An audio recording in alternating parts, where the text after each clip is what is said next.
And he was transfigured before them, and his face shone like the sun, and his clothes became dazzling white. The three apostles did not expect this spectacular moment. The entire person of the Lord Jesus being transformed, his face becoming radiant, and his clothes becoming white. And suddenly there appeared to them Moses and Elijah talking to him. So this is the central piece of today's gospel reading. They were talking.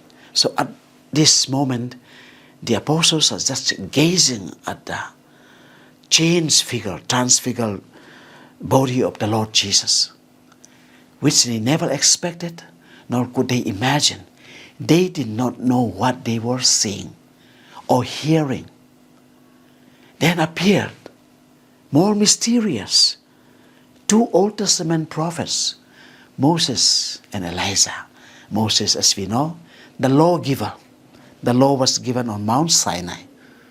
So Moses appears there.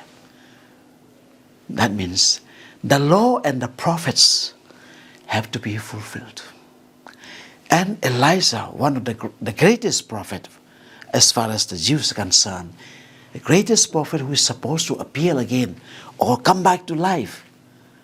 So the law of Moses and the teaching of the prophets represented by the prophet Elijah. So they meet there on that mountaintop, and Jesus in the middle. They were talking. Matthew did not give us the topic. They were talking this and that. No. What Mother the Church teaches us is that they were discussing and talking about his suffering, death, and resurrection. That was the topic. So Moses gave the law for the Israelites. So that law has to be fulfilled. And that law has to be preached by the prophets. And that it will be fulfilled. So that is represented by the prophet Elijah. So the law and the prophets have to be fulfilled. That is, whatever has been written about the Messiah has to be fulfilled. And as we know, among all the prophets, Isaiah spoke widely, more than the other apostles, about the suffering servant. That is referring to Jesus. His suffering and the way he was mocked. He did not look like a human anymore. I mean, the extent of Christ's suffering later on was described by the prophet Isaiah. And so, on Mount Tabor, the Lord's suffering was discussed. And the three apostles were asked by Jesus to witness the very fact that he invited them. Let's go up Mount Tabor. Let's go up to a mountain. They were asked to witness what was going to happen to Jesus later in his ministry and in his life. Then Peter was wondering what's happening, and he was dazed. And so he said, Lord, it's good for us to be here. If you wish, I will make three dwellings here, one for you, one for Moses, and one for Elijah. Peter did not know what he was speaking. But he simply said, Lord, it's wonderful for us to be here. And so, why not stay permanently here? One tent for you, one dwelling, one for Moses, one Elijah. And we'll be around you. Three of you live in this mountaintop. Because the mind of Peter, we don't know exactly, but we can guess. He was in ecstasy. Perhaps It could have been just for a split second that he saw the transfigured face of the Lord Jesus and the two prophets, Moses and Elijah. So in his delight, he proposed to Jesus, let us dwell here, and 3 of you will have your own houses, and we. A pious reflection would be like this. For a split second perhaps, Peter saw the glory of heaven. Jesus in his entire glory, in his entire majesty, in his entire greatness, the Lord was there. The joy of heaven. That is why he proposed 3 tents. I mean, let's stay on here. It's such a great moment. When he was still speaking, suddenly a bright cloud overshadowed them, and from the cloud a voice said, now, the Father's voice that was heard at the river Jordan, now is being repeated here. The other voice, the earlier voice, was at the river Jordan, on a flat ground, in the plains, let us say. Now is on a mountaintop, the same voice. This is my Son, the beloved. With him I am well pleased. Listen to him.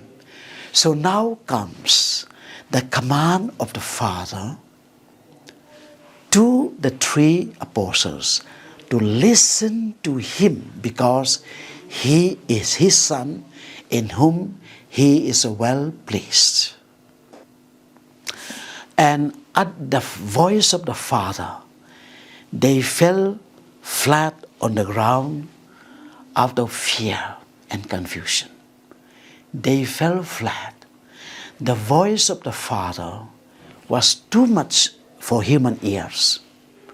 And they heard it. I'm sure they understood it. And so they were overwhelmed with fear.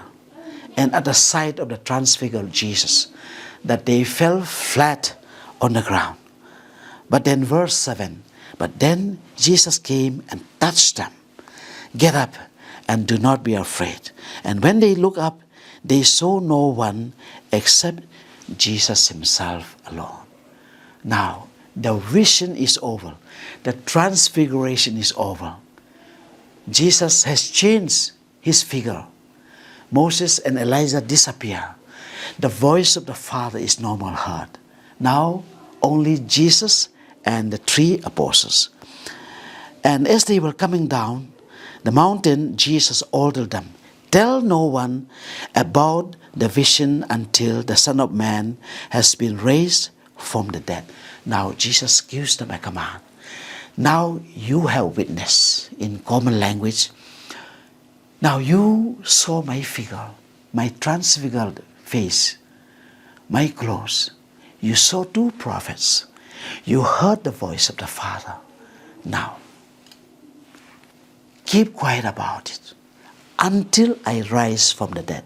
So what you see, you will witness with your own eyes. Till then, tell no one about what you have seen. That was a strong command from the Lord Jesus.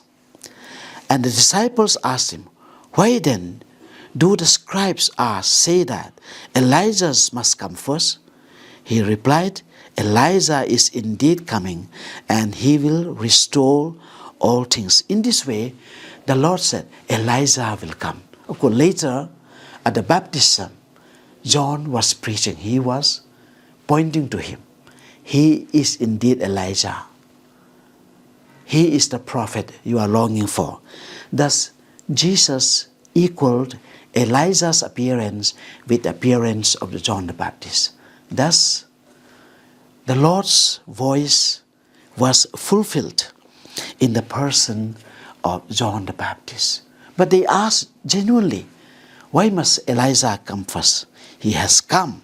Indeed, he is coming. Thus, the disciples, for the first time in their life, witnessed the heaven which they thought would never see. But at that transfigured moment of the Lord Jesus, they witnessed the joy of heaven, the power of the Father's voice, and the fulfillment of the law and the prophets. I'm sure the disciples or the apostles, the three apostles, Peter, James, and John, kept secret what they saw until the Lord rose from the dead. Dear sisters and brothers, during this Lent, let's not discuss much about Lent. Rather, let's practice Lent. The Lord confirmed His suffering and death through His conversation with Elijah and Moses. It was confirmed. And through this confirmation, Jesus assures us too that if we accept His suffering and death, and also suffer with Him, join with Him on Mount Calvary, we will witness the glory of God. And lastly, the transfigured body of the Lord is a reminder that all of us will be transfigured into the body and the same shape and size, splendor of the Lord Jesus, provided we discuss with Him His suffering and death. That is, we follow Him right up to Calvary. God bless you all.